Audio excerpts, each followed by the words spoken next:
Hey ladies and gentlemen, welcome back to the channel. As always, it is Nick here, back with your daily crypto news and analysis. And today we are going to be talking about Ripple and XRP, as well as the vast majority of crypto and finance. And guys, I have a very important video to talk to you guys about today.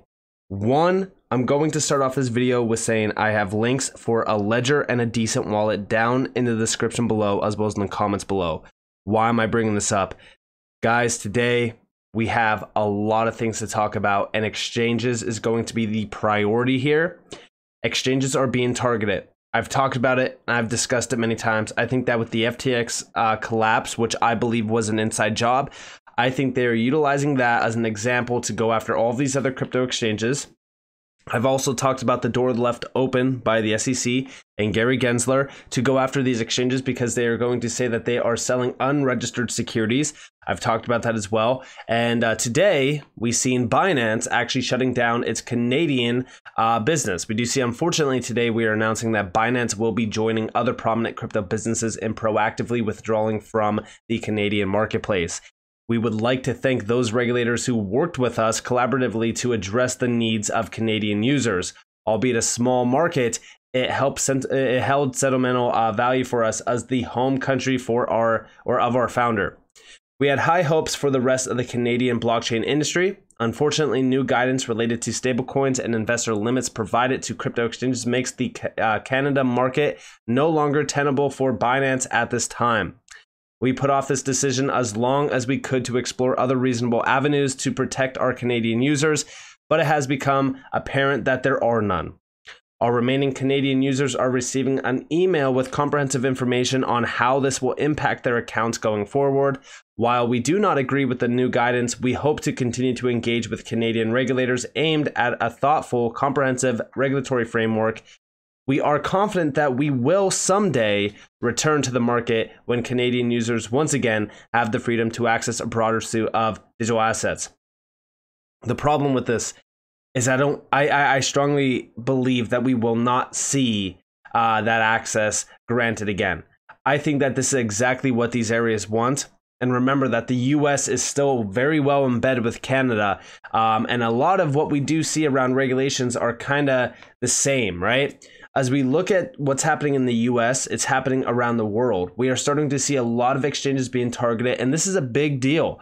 As we continue to see exchanges get cut off from the source, it also means that users' liquidity and volume and value is also being cut off. This is a big deal, and it's a big issue, and I think that this is only going to continue from here on out. And as we do see these exchanges being targeted, the big question is, what about customer funds? Yes, they are warning individuals to get their funds off of the exchange, but you got to remember that it's not as easy for some people. And now we are seeing even more decisions on some of these exchanges. For example, Bakkt has now mass delisted tokens, including some high-profile DeFi names, because of regulatory concerns. The list includes Avi, AVAX, Comp, Filecoin, Maker, Uni, and even YFI. This is big. This is very big, and this is only going to continue. But also over here, this is the biggest thing I read today. Just in, judge rules that BlockFi users gave up legal rights to their Bitcoin by using the platform, and all the 300 million of crypto deposits are now property of BlockFi. This is very, very scary. But it's the same exact reason why I've been telling everyone to cold storage your crypto. Not your keys, not your crypto. I don't care who you are, where you are, you need to get cold storage crypto devices. That means a ledger or a decent wallet. I have links for both of them.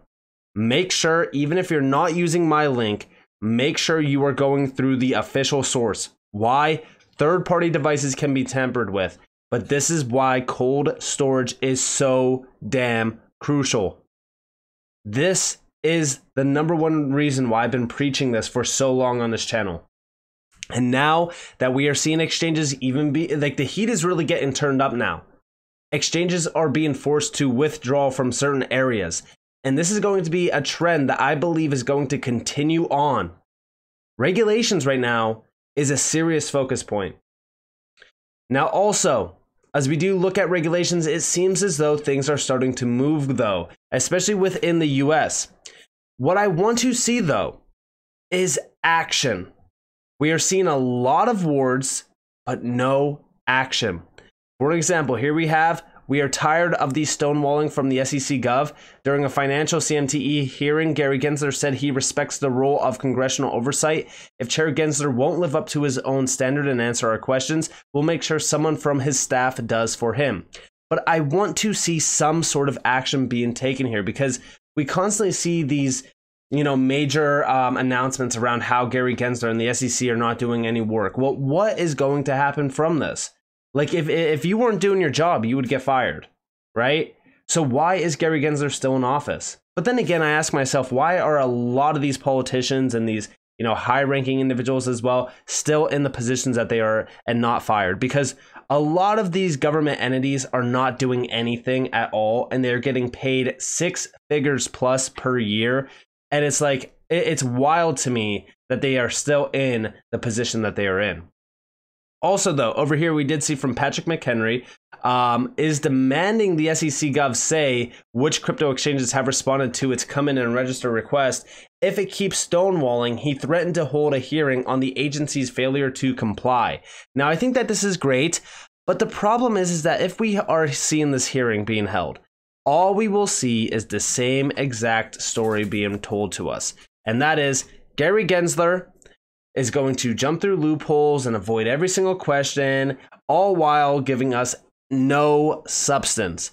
It's the same exact thing the SEC has done for all of these exchanges, for all of these projects, by saying come in and register. All these projects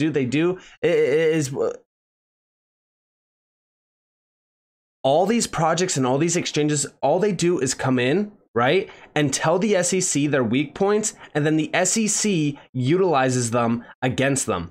This is a big problem. And again, the SEC has given them no transparency, no clarity, yet we are still seeing this argument going on for 2 and almost a half years. We need answers. We demand answers.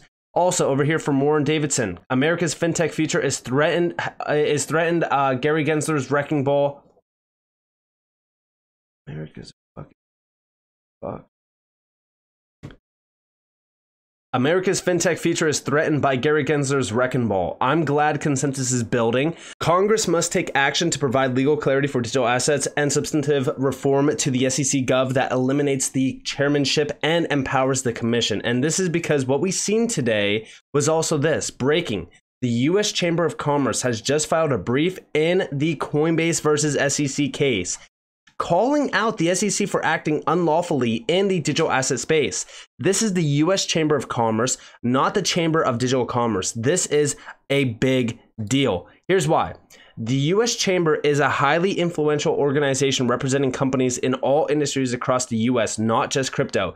The brief opens with, as it stands today, nobody knows for certain which digital assets, if any, are securities under federal law. Exactly. The Chamber makes 3 arguments.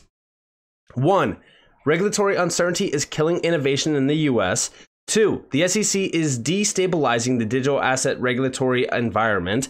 3, the SEC is violating constitutional due process and fair notice rights. And the topper is, the Chamber declares the SEC's actions are not just harmful policy, they are unlawful. The SEC's actions are not just harmful policy, they are unlawful. And the consequences of the SEC's continued delay are severe for that reason too. Bottom line, the court will give these arguments advanced by the U.S. Chamber of Commerce serious attention, and the largest, most influential business organization in the U.S. has just declared it stands with crypto. This is absolutely massive, and I'm very excited for this. But we also do see over here, the U.S. Chamber of Commerce has submitted a brief accusing the SEC of unlawfully failing to disclose the classification of digital assets as securities and asserting that this inaction is resulting in significant economic damage. The SEC's delay is causing great economic harm. All of this is building up, in my opinion. As we look at things happening around this case, it's very significant to note all of the events this year so far against the SEC. It seems as though there's a lot of pressure on the SEC, but I want you all to understand that it's the XRP holders that were the ones that were the first to the battle, right? The ones that were at the batting cage and already getting ready to, go to the plate and hit a home run for all of the entire crypto community. But then we seen our spotlight being stolen a little bit. And that's totally fine. I don't mind that. Because, now we are starting to see a big argument here. We're seeing Coinbase stepping up to the, plate. We are seeing all of these other exchanges kind of getting tired of what's happening within the US. And it's only a matter of time until this all builds up and starts to boil over. And once that does happen, well, guess what? We are in endgame. In my opinion, endgame is just around the corner. And I am so damn excited about this. Because now what we are going to see is a lot of corruption.